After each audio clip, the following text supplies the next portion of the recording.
الحمد لله وكفى وسلام على عباده الذين اصطفى أما بعد فأعوذ بالله من الشيطان الرجيم بسم الله الرحمن الرحيم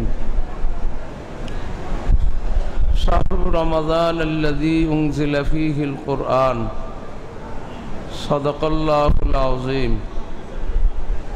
الحمد لله আল্লাহর দরবারে শুকরিয়া আমরা শর্মরাই হযরত পীর সাহেব হুজুরের সঙ্গে আজকে ইফতার মাহফিলে ইফতার করবে এই মনোভাব নিয়ে আল্লাহর ওলির মজলিসে দিনী মজলিসে পবিত্র মসজিদ ঘরে জামায়াত হওয়ার মতো একটা সুযোগ পেলাম। এজন্য আল্লাহর দরবারে শুকরিয়া আদায় করি, সবাই বলে আলহামদুলিল্লাহ। ভাইয়েরা, আল্লাহর সঙ্গে বান্দার সঙ্গে বিশেষ সম্পর্ক পয়দা হওয়ার 5টা আমল। কয়টা?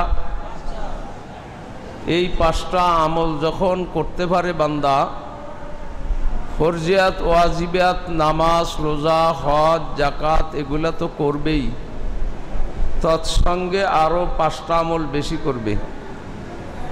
এই করার দ্বারা বান্দার সঙ্গে আল্লাহর সাথে একটা বিশেষ সম্পর্ক পয়দা হয়। বিশেষ সম্পর্ক যখন পয়দা হয় তখন আল্লাহ নিজেই বলেন হাদিসে কুদসি, যে ওই বান্দার হাতখানা আমি মওলার কুদরতি হাতে পরিণত হয়ে যায়। আল্লাহর রসুল নিজ হাতে ধুলা মারছে কাফেরের দিকে, কিন্তু আল্লাহ বলছেন ওমা রমাইতা ইজ রমাইতা ওয়ালাকিন্নাল্লাহ রমা। নবী, আপনি কিন্তু নিজ হাতে মারেন নাই, আপনার ওই হাতের ভিতরে আমি আল্লাহর কুদরতি হাত সেট করে দিয়েছিলাম। হযরতে থানভী সাহেব রহমাতুল্লাহ আলাইহি এক ঘটনা বর্ণনা করছেন তার মারফুজাতে, যে হযরতে রাবিয়া বসরি রাহিমাহুল্লাহু তাআলা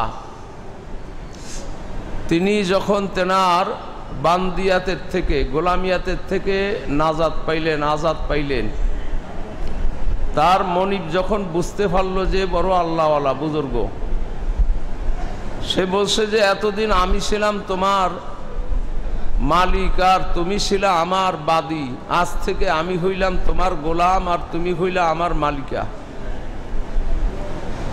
বলে যে আমার এত কিছু লাগবে না, আমাকে শুধু একটু সুযোগ দাও যেন আমি রাতদিন সব সময় ইচ্ছা মতো ইবাদত বন্দেগী করতে পারি।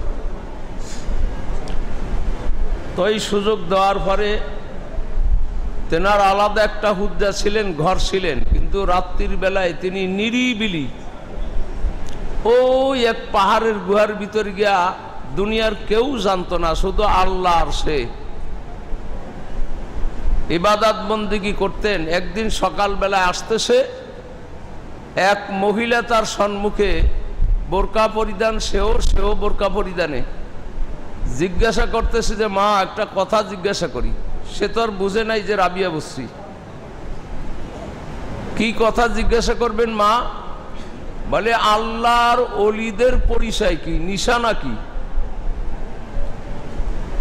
আল্লাহর খাস বান্দা, আল্লাহর সঙ্গে বান্দার সঙ্গে বিশেষত্ব লাভ করলে বান্দার যে হালাত হয় তার পরিচয়টা কি?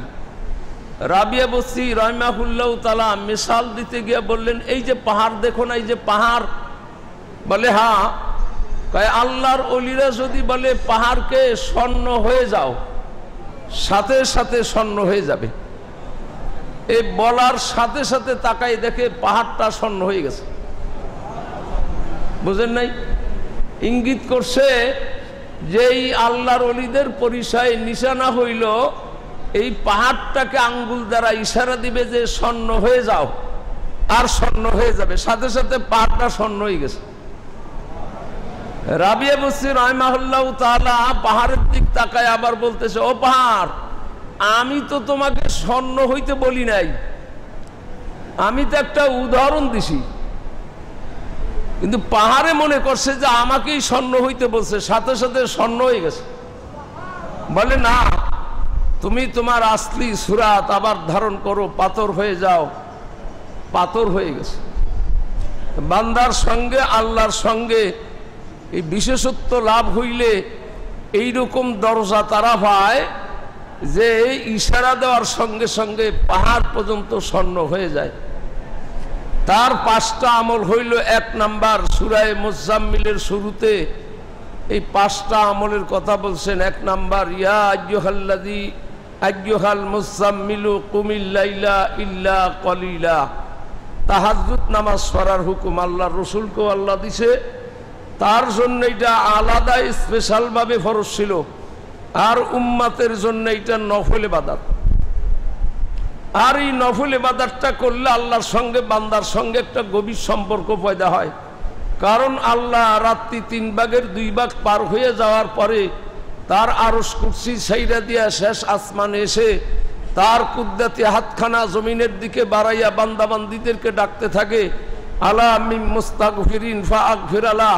কোন ব্যক্তিরে গুনাহগার, গুনার বোঝা নিয়ে ঘুমিয়ে আসো, উঠো, জাগো, ওযু বা গোসল করে 2-4 রাকাত নামাজ পড়ে আমি মাওলার দরবারে হাত উঠাও। তুমি গুনাহ মাফ চাইতে দেরি হবে, আমি মাওলার গুনাহ মাফ করতে দেরি হবে না। এই আল্লাহর কথা কি মিথ্যা? আরে আল্লাহ নিজে ডাকে, নিজে ডাকে। আলা মিন মুস্তারজিকিন ফারজুকালা। কোন ব্যক্তি রিজিকের অভাবী আমার কাছে চাও, আমি অভাব দূর করে দিব। আরে যদি ভিক্ষুক হয়, দুনিয়ার অভাবী হয়, নিঃস্ব ফকির বংশের সন্তানও যদি হয়, শোয়েব পাঠান মোগল কোটি কোটি সম্পদের মালিকও যদি হয়, যেই কোনো ব্যক্তি আল্লাহর কাছে রিজিক চাইবে, আল্লাহ রিজিকের অভাব দূর করে দিবে। আল্লাহর কথা সত্য না মিথ্যা? এটা সবাই জানি, সবাই মানি, দিলে অন্তরে বিশ্বাস করে এটা মানি। মসজিদের দরজা ছাইরা, দোকানের গদি ছাইরা আল্লাহর কাছে চাইতে থাকি। বিশেষ করে রমজান মাস তো সওয়াব হওয়ার মাস। 2 নাম্বার আমল হইল আরাত্তিলিল কোরআন তারতিলা। হুজুরও সেই কথা বলছে যে রমজানের বিশেষ আমল কোরআন শরীফ তেলাওয়াত করা। বিশেষ করে দিনের বেলায় রোজা রাখা, রাত্রি বেলায় তারাবি নামাজের ভিতরে বিশেষ করে খতমে তারাবি এ যদি আমরা পড়ি, তবে বাবা খতমে তারাবির জন্য শর্ত হইল কোরআন শরীফ তরতিলের সহিত তেলাওয়াত করা। এই যে বাংলা অর্থ যেটা আপনারা পুরাণ যুগে জানতেন যে তারাবি মানে তাড়াতাড়ি, আর তারাবি তার শব্দের অর্থই হইল হালকা হালকা পড়া, জিরে জিরে পড়া, আরামের সহিত তেলাওয়াত করা, এর অর্থ হইল তারাবি। আর এইটারে একেবারে সম্পূর্ণ উল্টা অর্থ বানাইছে যে তারাবি মানে তাড়াতাড়ি। এ কমিটির লোকেরা আগেই বলে দেয়, হুজুর একটু তাড়াতাড়ি পড়েন, মুসল্লিদের কষ্ট হয়। এই বিভিন্ন অজুহাত দিয়া কোরআন শরীফকে এইভাবে তেলাওয়াত করে যে কোরআনরে বেইজ্জতি করিয়া ছাড়ে। এই জন্য আমার মসজিদের ইমাম সাহেব সে বলছে যে হ্যাঁ, খতমে তারাবি পড়লে সওয়াব হবে, বেশি সওয়াব হবে, কিন্তু বেশি সওয়াব করতে গিয়া কোরআনকে যদি বেইজ্জতি করি, তার সাথে আপনি ঘরে 200-300-4 জন নইয়ে মিলা সূরা তারাবি পড়েন। এই খতমে তারাবি পড়ার সাথে তার সওয়াব বেশি হবে। সূরা তারাবি পড়লেন, আস্তে আস্তে পড়বেন, দৃঢ়তার সহিত পড়েন, কোরআনের মহাব্বত অন্তরে নিয়ে তেলাওয়াত করেন। সূরা আলাম তারার থেকে নাস পর্যন্ত পড়লেন, এ তো কোরআন শরীফ। এই 1 পারা 1.5 পারা পড়ার সাথে যেই পড়া না বুঝলে হাফেজ সাহেবরা, না বুঝলে মুক্তাদিরা পিছনে দাঁড়াই দাঁড়াই অনেক বুঝি না, মনে হয় যেন কি তুফান সাইডা দিছে। যেখানে আল্লাহ নিজে বলতেছেন ওয়ারাত্তিলিল কোরআন তারতিলা, খবরদার তারতিল ঠিক রাইখা, এটা দৃঢ়তার সহিত স্পষ্ট আওয়াজে।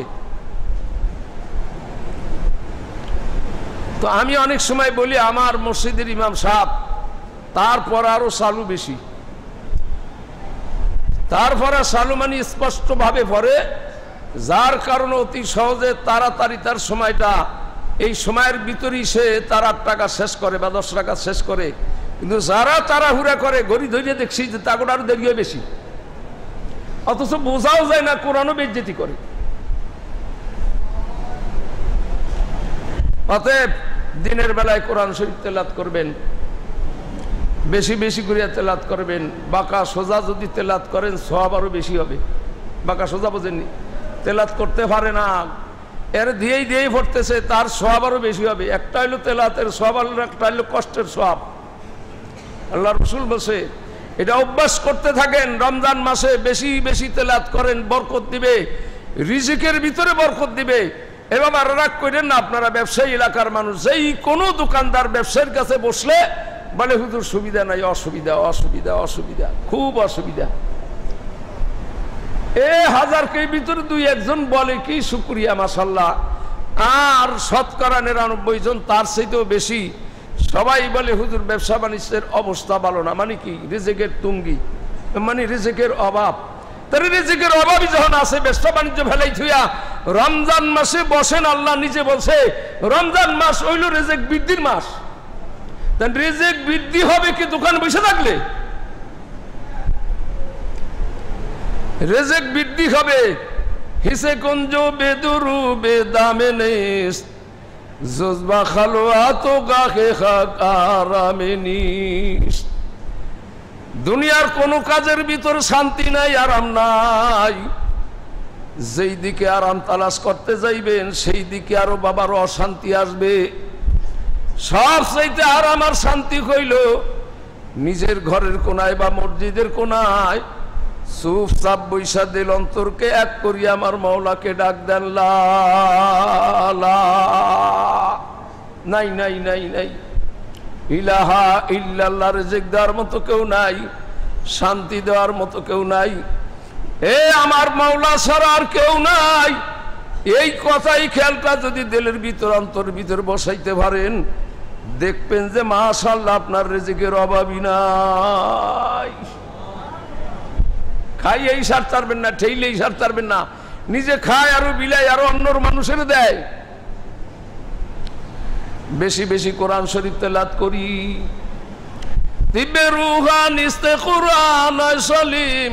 আহা, অনেক মহিলারা আছে সারা রাত্রি কোরআন শরীফ তেলাওয়াত করে।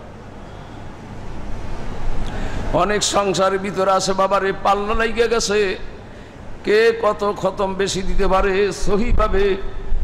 তরতিলের শহীদ বাবা, ছেলে খতম দেয়, বাবা খতম দেয়, মা খতম দেয়, নাতি খতম দেয়, নাতির ঘরে পুতি খতম দেয়। গেল সংসারটাই যেন পুরান পুরান হয়ে গেছে বাবা। অতএব দ্বিতীয় আমল হইল মাওলার সঙ্গে গভীর সম্পর্ক পয়দা করার, কোরআন শরীফ তেলাওয়াত করা। তৃতীয় আমল হইল আযকুর ইসমা রাব্বিকা ওয়া তাবাত্তাল ইলাইহি তাবতিলা। আল্লাহর জিকির বেশি বেশি করা। জিকির করি জিকির করি জিকির করি বাবার। আমি যেই আমলগুলোর কথা বলছি, থানভী সাহেব হুজুর রহমাতুল্লাহ শেষ পর একটা ফিনিশিং দিছে, এই 5টা আমল রমজানের ভিতরেই করা সম্ভব বেশি। বুঝেন নাই কি? 1 নাম্বার তাহাজ্জুদ নামাজ পড়া। অন্য মাসে পড়তে গেলে কষ্ট হয়, অনেকের হয় না। আর এই মাসে যেহেতু সেহরি খাইতে উঠে, এই জন্য উঠলে একটু আগে উঠা ওযু বা গোসল করে আল্লাহ কি সুবিধা দিয়ে দিছে রে। 2 রাকাত 4 রাকাত যতটুকু পারেন পইরা একটু মাওলার কাছে 2-4 কথা বইলা, এরপরে সেহরি করেন, নামাজ পড়েন। নামাজের পরে বাবা তাড়াতাড়ি ঘুমাইতে যান, শুইতে যান। এই তো আমল নাকি? কি কোন রমজান মাসের তো এটা ফরজ না? এক সেহরি খাইতে গিয়া মিয়া ফজরের নামাজের যেই সুন্নাতি তরিকা এটাও যাই গিয়া। ফজরের নামাজের পরে বইসা একটু আল্লাহর সঙ্গে কথাবার্তা। একবার যদি বলে আল্লাহুম্মা আজিনি মিনান নার, ওই ব্যক্তির জন্য সকাল থেকে সন্ধ্যা পর্যন্ত আল্লাহ জাহান্নামের একটা দরজা বন্ধ করিয়া দিবে। 7 বার যদি পরে 7টা দরজাই বন্ধ করে দিবে। খোদার কসম, খোদার কসম, খোদার কসম।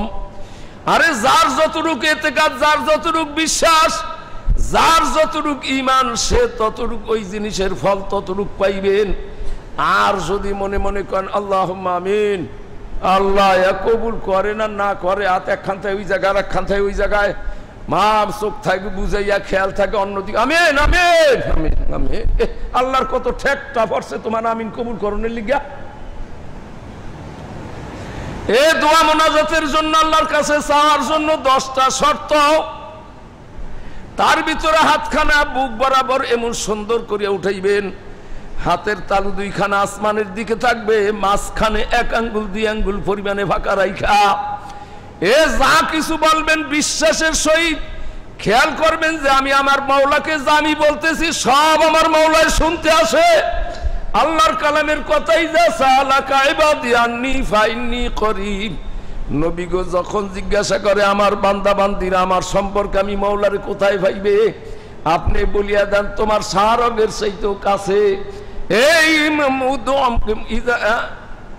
উজিবু দাওয়াতাদ দাঈ ইযা দান, যখন আমার বান্দা কোনো দোয়া করে কোনো কিছু চাই বলতে দেরি আসে আমি মাওলার কবুল করতে দেরি হয় না। অতএব আপনার বিশ্বাস যতটুকু হবে দোয়া কবুলও ততটুকু হবে। আর যদি মনে মনে কেন কবুল হয় না না হয় হুজুররা কয় তাই করি কি গন উড়াই ভাতটা দিয়া আল্লাহ আচ্ছা ওর সাথে না দেওয়া ভাবে তুমি তোমার মোনাজাত দেওয়ার দরকার না, এটা ফরজ ওয়াজিব না। আর মোনাজাত মানে আল্লাহর সঙ্গে কথাবার্তা বলা। আল্লাহর সাথে কথাবার্তাটা বলবা আগে ওই রকম খেয়াল দেয়াল ফয়দা কইরা আল্লাহর রসুলের পরে আগে দুরূদ পইরা আল্লাহর হামদ সানা পাঠ কইরা আল্লাহর রসুলের পরে দুরূদ পইরা এরপরে যা কিছু সাবার একেবারে খালেজ দিলে খালেজ অন্তরে চাইবা আল্লাহ কবুল করবেই। কোন আলহামদুলিল্লাহ। 3 নাম্বার আমল জিকির বেশি বেশি করবেন। ওয়াজকুর ইসমা রব্বিকা, এ তোমার রবের নামের জিকির করো। রবের নাম কি? সুবহান, আলহামদু, আল্লাহু লা ইলাহা সুবহানাল্লাহি ওয়া বিহামদিহি। আল্লাহর নাম আসেনি? এই আল্লাহর নামের বেশি বেশি জিকির করো। জিকির করতে করতে তোমার এমন হালাত হবে ওয়া তাবাত্তাল ইলাইহি তাবতিলা, তোমার এই দেহ শরীর থাকবে পাটুলি জামে মসজিদের ভিতরে, কিন্তু তোমার রূহ আত্মা খান আমার মাওলার আরশের সঙ্গে গিয়া মিলবে। আল্লাহর কুদরতি দিলের সঙ্গে তোমার দিল অন্তর মিলিয়া যাইবে। তখন এই বান্দারে মুখে একটা হালাত পয়দা হয়। আল্লাহর রাসূল বলছেন লিয়া মা আল্লাহি ওয়াক্তুন লা ইউসানু লিবিয়াল মালাকুল মুকাররাবুন ওয়ালা নাবিয়্যুম মুরসালুন। হে আমি সহ কিয়ামত পর্যন্ত আমার উম্মতের ভিতরে এমন কিছু বান্দা তাদের সঙ্গে মাওলার সঙ্গে এমন একটা গভীর সম্পর্ক পয়দা হবে, তারা আল্লাহর সঙ্গে স্পেশাল ভাবে কথা বলবে, আলাপ করবে। দুনিয়ার কোন মানুষ তো দূরের কথা, সম্মানী ফেরেশতা জিবরাইল আলাইহিস সালাম পর্যন্ত তার খবর রাখবে না। আয়েশা সিদ্দিকা রাদিয়াল্লাহু তাআলা আনহা একদিন জোহরের নামাজের পরে অপেক্ষা করতেছিলেন রাসূল আসবেন, ঘরে আসবেন, খানা খাইবেন, আরাম করবেন, দেরি হয়ে যাইতেছে। আর অধিকাংশ সাহাবাদের অভ্যাস ছিল বেশি পাটুয়াটুলি মসজিদে জামাত হয় 1:30টায়, কিন্তু জোহরের নামাজ চলে 4:45 পর্যন্ত। কি কন? অনেকে আসরের নামাজ আর আজানের সময় আইয়া কইতে যাও গাইছি যখন তো জোহরটা ফুরিয়ে লই, বোঝেন নাই কথাটা? সাহাবাদের হালাত এইরকম ছিল। আজানের পূর্ব মুহূর্তে বা আজানের সাথে সাথে মসজিদ ভরিয়া যাইত, জামাতের সহিত নামাজ আদায় করত, জামাত হয়ে যাইত, সুন্নাত হয়ে যাইত, এরপর আর মুসল্লি বেশি দেখা যাইত না। কারণ তারা জামাতেই নামাজ পড়ত, বিনা জামাতে নামাজ পড়ত খুব কম সংখ্যক সাহাবারা। আয়েশা সিদ্দিকা রাদিয়াল্লাহু তাআলা আনহা মসজিদে নববীর সঙ্গে হুজরার জানলার পর্দা উঠাইয়া দেখে মসজিদে কোনো লোকজন নাই, কিন্তু আল্লাহর রাসূল মসজিদের ভিতরে গড়াগড়ি খাইতেছে। তো রসুলের মাথায় ব্যথা হইল, তো রসুলের পেটে ব্যথা হইল না শারীরিক কোনো অসুবিধা হইল? আয়েশা সিদ্দিকা রাদিয়াল্লাহু তাআলা আনহা এদিক সেদিক তাকাইয়া দেখে যে কোনো লোকজন মসজিদে নববীতে নাই। ধৈর্যের দরজা খুইলা তাড়াতাড়ি গিয়ে আল্লাহর রাসূল শুইছে, ধাক্কা দিয়ে তার উঠাইতে পারে না, কোন সুবিধা না অসুবিধা, আস্তে তার জানুর পরে মাথাটারে টাইনা নিছে, আল্লাহর রসুল তাকায় বলতেছে মান আনতা। আরবি শব্দের ভিতরে মুয়ান্নাস স্ত্রীলিঙ্গের ব্যাপারে মেয়েদেরকে যদি প্রশ্ন করে তাহলে মান আনতে হয়, কিন্তু আল্লাহর রসুল বলতেছে মান আনতা, এই পুরুষের কথা, তুমি কে গো আমভাবে জিজ্ঞাসা করছে। আয়েশা সিদ্দিকা রাদিয়াল্লাহু তাআলা আনহা বলতেছি ইয়া রাসূলুল্লাহ আনা আয়েশাতু, আমি তো আয়েশা সিদ্দিকা। আল্লাহ রসুল বলতেছেন ওয়ামাল আয়েশাতু, দুনিয়ার ভিতরে আয়েশা বলতে পার কে? আল্লাহ রসুলের সবচেয়ে প্রিয়তম সাহাবী আবু বকর রাদিয়াল্লাহু তাআলা আনহুর পরিচয় দিলেন, আনা বিনতে আবি বকরিন রাদিয়াল্লাহু তাআলা আনহু, বলে আমি আবু বকর রাদিয়াল্লাহু তাআলা আনহুর মেয়ে হযরত আয়েশা। আল্লাহর রসুল বলেন ওয়ামাল আবু বকরিন, বলে দুনিয়ার ভিতরে আবার আবু বকরকে? আবু বকরকেও চিনে না। বলে হুয়া সাহিবু মুহাম্মদুর রাসূলুল্লাহ সাল্লাল্লাহু আলাইহি সাল্লাতু ওয়াসসালাম, তিনি হইলেন আখিরি জামানার নবী মুহাম্মদুর রাসূলুল্লাহর সাহাবী। বলে আমাল মুহাম্মদ, দুনিয়ার ভিতরে মুহাম্মদকে? আয়েশা সিদ্দিকা রাদিয়াল্লাহু তাআলা ঘাবড়াই গেলেন, কিরে আমাকেও চিনে না, আমার পিতাকেও চিনে না, তার নিজের পরিচয় দিলাম তাকেও তিনি চিনে না। হঠাৎ করে বেলাল রাদিয়াল্লাহু তাআলা আনহু আয়েশা আজান দিলেন আসরের, আর জানুত থেকে নামাইয়া ভিতরে চলে গেলেন। রসুল উঠা আসরের নামাজের জামাতের ইমামতি করলেন। নামাজ আদায় করে আয়েশা সিদ্দিকা রাদিয়াল্লাহু তাআলা আনহার হুজ্জার ভিতরে গেলেন। আয়েশা সিদ্দিকা রাদিয়াল্লাহু তাআলা আনহা জড়াই ধইরা বলে হুজুর ঘটনা সব বলতেছে, কি হইল, কি হইছিল আপনার? এই ঘটনা। আল্লাহর রসুল বলি আয়েশা তো আয়েশা গো, লিয়া মা আল্লাহি ওয়াক্তুন, আমার সঙ্গে আমার মাওলার সঙ্গে ক্ষণে ক্ষণে এইরকম গভীর প্রেমের আলাপ হইতে থাকে। এই আলাপের সময় তুমি তো দূরের কথা, দুনিয়ার কোনো মানুষ তো দূরের কথা, জিবরাইল ফেরেশতা পর্যন্তই খবর রাখে না। এই জন্য তখন আমার মাওলাকে ছাড়া আর আমি দুনিয়ার কাউকে চিনি না। এই তাবলিগি নেশা ফাজাইল আমাল কিতাবের ভিতরে হযরত আল্লামা মামসাদ রহমাতুল্লাহ আলাইহি চিশতিয়া সাবিরিয়া তরিকার সাজ্জার ভিতরে শেষের দিকে তেনার নামখানা আসছে। হযরত আল্লামা মামসাদ রহমাতুল্লাহ আলাইহি তেনার ইন্তেকালের সময় তার বহুত মুরিদ ছিলেন, মুতাকে ছিলেন, মুফতি মুহাদ্দিস বড় বড় উলামায়ে কেরাম এইরকম হাজার হাজার ছিলেন। হুজুরের ইন্তেকালের সময় ঘনিষ্ঠ হয়ে ঘনাই আসছে, চতুর্দিক থেকে তারা দোয়া করতেছে, শুনাইয়া শুনাইয়া হাত উঠাইয়া আওয়াজে, আল্লাহ আমার শায়েখ বুঝি জগৎ থেকে বিদায়ের সময়, মাবুদ এই বিদায়ের সময় তুমি তেনাকে ইমানদার হিসাবে জান্নাতকে না দেখাইয়া মওত দিয়েন না, জান্নাতের দরজা খোলা অবস্থায় না দেখাইয়া মওত দিয়েন না, জান্নাতের হুজগুরগিল মান্নাজ নিয়ামত দেখাইয়া দেন। হযরত আল্লামা মামসাদ রহমাতুল্লাহ আলাইহি মুখখানা মলিন করে আফসোস করতেছে, আফসোস করতেছে আর বলতেছে, রে শোনো, আজকে 30 বছর যাবত আল্লাহর ফেরেশতারা আমার সম্মুখে জান্নাত ঘুরাইতেছে, দেখাইতেছে, কিন্তু এই 30 বছরের ভিতরে একটা সেকেন্ডের জন্য আমি জান্নাতের দিকে তাকাই নাই। কেননা আমি যদি জান্নাতের দিকে তাকাই তাহলে আমার মাওলাকে আমি ভুলিয়া যাইব। এই জন্যই 30 বছরের ভিতরে একটা সেকেন্ডের জন্য আমার মাওলার দিক থেকে আমি নজর ঘুরাই নাই। 30 বছর যাবত আমি জান্নাতের দিকে তাকাইলাম না। আর ইন্তেকালের সময় তোমরা দোয়া করতেছো, আল্লাহ যেন জান্নাত, জান্নাতের নাজ নিয়ামত দেখাইয়া যেন মওত দেয়। এটা বড় আফসোসের কথা, আমার জন্য দোয়া করো, আল্লাহর দিদার নিয়ে যেন আমি জগৎ থেকে বিদায় হইতে পারি। আর বান্দার এইটাই আসল মকসুদ, যে আল্লাহর সঙ্গে বান্দার সঙ্গে। এই যে হুজুর বললেন, আল্লাহ কোরআন শরীফের ভিতরে 88 জায়গায় ইয়া আইয়ুহাল্লাযীনা আমানু বইলা ডাক দিছেন।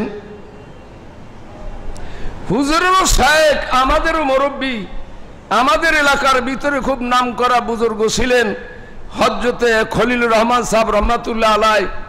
ওই নানুপুর হুজুরের খলিফা হযরত আল্লামা সুলতান আহমদ সাহেব রহমাতুল্লাহর খলিফা, এই সুলতান আহমদ সাহেব রহমাতুল্লাহ ওই খলিল আহমদ সাহেব হুজুর সহকারে বড় বড় উলামায়ে কেরাম তার মুরিদ, তাদের সামনে অনেক সময় বলতো যে আল্লাহ যে ডাক দিয়ে বলছে ইয়া আইয়ুহাল্লাযীনা আমানু, এর অর্থ কি বলতো?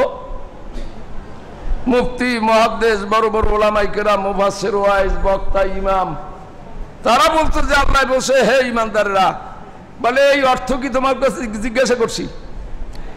এই অর্থ তো এই হিদায়াতুন নূহ জামাতে কাফিয়া জামাতে পড়ায়, আর তোমরা দাওরা ফাঁস করলা, মুফতি হইলা মুহাদ্দিস হইলা, হাদিসের কিতাব পড়াও, কেউ কেউ বুখারী শরীফ পড়াও, আমার কাছে মুরিদ হইছো 20 বছর যাবত, এরপরে কি আমি তোমাদেরকে ওই অর্থ জিজ্ঞাসা করছি?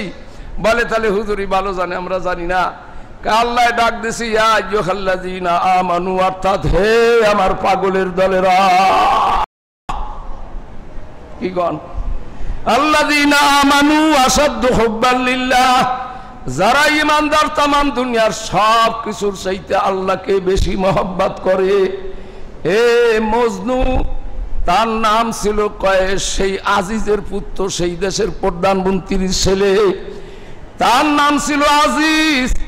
লায়লার জন্য বেশি পাগল হওয়ার কারণে তার নাম যদি হইতে পারে মজনু, তাহলে যারা আল্লাহর পর ঈমান আনছে তারা আল্লাহর জন্য পাগল, আর এই আল্লাহর পাগল যারা যারা ঈমানদার তাদেরকে আল্লাহ পাগল বইলা ডাক দিছে। যারা ঈমানদার সুদ খাইতে পারে না, যারা ঈমানদার ঘুষ খাইতে পারে না, যারা ঈমানদার হারাম কিছু খাইতে পারে না, মিথ্যা কথা বলতে পারে না, এই জন্য বলছে যে আল্লাহর নাম লইতে লইতে বিশেষ করে এ যেখানে যায় সেদিকে দেখে শুধু আল্লাহর আল্লাহর আল্লাহ। বাবার আইনামা তুআল্লু ফাসাম্মা ওয়াজহুল্লাহ, যেদিকে তাকায়, পাথরের দিকে তাকায়, গাছের পাতার দিকে তাকায়, সেদিকেও দেখে আল্লাহর কুদরতি চেহারা।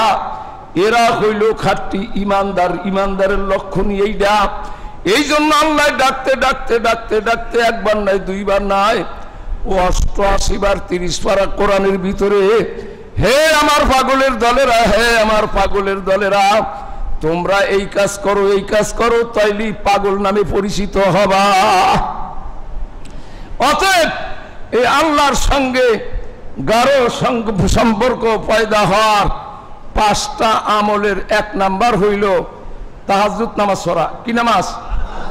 তাহাজ্জুদ নামাজ পড়া। মাশাআল্লাহ, আমাদের মসজিদের সভাপতি সাহেব আসছে, পিসাব হুজুর এখনই এসে যাবে। মাশাআল্লাহ ভাইরা, হুজুরের জন্য দোয়া করবেন, আল্লাহ যেন তার শরীর স্বাস্থ্যটা ভালো করে দেয়। হুজুর অসুস্থ আছে মাশাআল্লাহ, তারপরও আসবে, হুজুর বয়ান করবে, দোয়া করবেন, আল্লাহ যেন তার হিম্মত কিম্মত যেন আল্লাহ বাড়াই দেয়।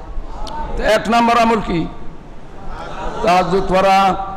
2 নাম্বার আমল হইল রাত্তিল কোরআন তারতিলা, কোরআন শরীফ বেশি বেশি করিয়া তেলাওয়াত করো। 3 নাম্বার আমল হইল আযকুর ইসমা রাব্বিকা ওয়া তাবাত্তাল ইলাইহি তাবতিলা, আল্লাহর জিকির করতে করতে আল্লাহর কুদরতি দিলের সঙ্গে অন্তরের সঙ্গে মিলিয়ে যাও। 4 নাম্বার আমল হইল রব্বুল মাশরিক ওয়াল মাগরিবি লা ইলাহা ইল্লা হুয়া ফাত্তাখিযহু ওয়াকিলা, একমাত্র তাওয়াক্কুলার ভরসা আল্লাহর পরে করো। কার পরে? রিজিক দেওয়ার মালিককে, ইজ্জত দেওয়ার মালিককে, বেইজ্জতি করার মালিককে, এ নেতৃত্ব দেওয়ার মালিককে, ছিনিয়ে নেওয়ার মালিককে। একমাত্র তাওয়াক্কুল রব্বুল মাশরিক ওয়াল মাগরিবি লা ইলাহা ইল্লা হুয়া ফাত্তাখিযহু ওয়াকিলা, একমাত্র ওকিল, একমাত্র গার্জিয়ান আল্লাহকে মানো। এই আল্লাহর সাথে বান্দার সাথে বিশেষ সম্পর্ক পয়দা হওয়ার 4 নাম্বার আমল যে একমাত্র আল্লাহর পরই তাওয়াক্কুল করেন, ভরসা করেন। 5 নাম্বার আমল হইল ওয়াসবির আলা মা ইয়াকুলুনা ওয়াহজুরহুম হাজরান জামিলা, সবরের তালকিন দিছে আল্লাহ, বেশি বেশি সর্ব কাজের ভিতরে সবর এখতিয়ার করো। 88 জায়গায় ইমানদার বলে ডাক দিছে। অনেক মুফাসসিরিন কেরাম, মুহাদ্দিসিন কেরাম বলে আল্লাহ 82 বার নামাজের কথা বলছে, আর সবরের ফজিলতের কথা 30 পারা কোরআন শরীফের ভিতরে আল্লাহ 90 জায়গায় বলছে। কত জায়গায়? সবরের এই ফজিলাত, সবরের এই সওয়াব, সবরের এই গুণ বয়ান করতে করতে করতে করতে শেষ পরে একটা কথা বলছে আল্লাহ পাইকারি ভাবে, ইন্নামা ইউআফাস সাবিরুনা আজরাহুম বিগাইরি হিসাব। যারা সর্ব কাজের ভিতরে ধৈর্য সহ্য এখতিয়ার করবে। রোজা রাখতে হইলে তো সবর করা লাগে। প্রথম অবস্থায় হোটেলেও খানা পাওয়া যায় না, মসজিদে জায়গা পাওয়া যায় না, নির্দিষ্ট মসজিদ মুসল্লি যারা তারাও জায়গা পায় না। কয়েকদিন পরে দেখা যায় আস্তে আস্তে ফাঁকা হয়ে যায়। কিরে ভাই রোজা সাল্লাহ সবর আর কুলায় না, পেটে ক্ষুধা লাগে, হাঁটু ভেঙে আসে, চোখে ধোঁয়া দেখি, মাথা ঘুরায়, একটু সবর করতে পারলাম না। বাবারে যদি তুমি সবর করতে পারতা। এই জন্য এই থানভী সাহেব হুজুর বলছে যে এই রমজান মাসের ভিতরে আল্লাহর সাথে বান্দার সঙ্গে যে গভীর সম্পর্ক পয়দা হওয়ার 5টা আমল। কয়টা আমল? 1 নাম্বার তাহাজ্জুদ, 2 নাম্বার কোরআন শরীফ তেলাওয়াত, 3 নাম্বার জিকির বেশি বেশি করা, 4 নাম্বার আল্লাহর পরে তাওয়াক্কুল ভরসা করা। কি বলেন? কারো কাছে হাত না পাতা। 5 নাম্বার আমল হইল সবর বেশি বেশি করিয়া করা। আল্লাহ শেষ পর্যন্ত সবরের ফজিলাত বয়ান করে এই বলছে যে আল্লাহ যারা সবরকারী বান্দা বান্দি তাদেরকে আল্লাহ ডাইকা বলবে, এই তুমি তোমার নামাজের হিসাব নিছে? বলে হ্যাঁ। ফেরেশতাদেরকে বলবে নামাজের সব দিছে, রোজা সব দিছি, হজ যাকাত সদকা ফিতর সব দিছো? বলে হ্যাঁ। এরপরে সবরের সবটা আল্লাহ তার নেকের পাল্লার ভিতরে এইরকম ভাবে দিতে থাকবে যার কোনো হিসাবই নাই। অর্থাৎ নেকের পাল্লা ভারী না হওয়া পর্যন্ত খালি আল্লাহ সওয়াব দিতেই থাকবে। তখন অনেক মানুষ জান্নাতের এই কাল কিয়ামতে দেখা তারা আফসোস করবে আর বলবে, হাদিস শরীফে বুখারী মুসলিম শরীফের ভিতরে হাদিস আছে, তারা আফসোস করবে আর বলবে, আরে দুনিয়ার ভিতরে যদি আমাদের শরীর কেসি দেও যদি কাইটে ফেলাইতো, সবে সবর যে এত সওয়াব, তাও আমরা দুনিয়ার ভিতরে সহ্য করতাম। আমার ভাই, আমার প্রতিবেশী, আমার দুশ্মন, সে যদি আমার গায়ের চামড়া গুলা কেসি দেও কাইটে ফেলাইতো, আমি জবাব দিতাম না। রিক্সায় সোয়ার হইয়া রিক্সাওয়ালা মাঝে মাঝে রিক্সার প্যাসেঞ্জারকে এহুদে বেহুদে কথা কয়, মনে চায় একটা থাপ্পড় দেই লাগাইয়া, কিন্তু সবর করতেছে যে না, ও তো মানুষ, আমিও মানুষ। ও আমাকে হয়তো মনে করতেছে নিঃস্ব ফকির, আমি অনেক ধনী মানুষ, অর্থশালী মানুষ, আমি ইচ্ছা করলে ওরে অনেক কিছুই করতে পারবো, কিন্তু লিল্লাহিয়াত আল্লাহর দিকে তাকাইয়া ওরে আরো 5 টাকা বেশি দিয়ে দিছে। কেন সবর হয়েছে না? হয়েছে নি সবর?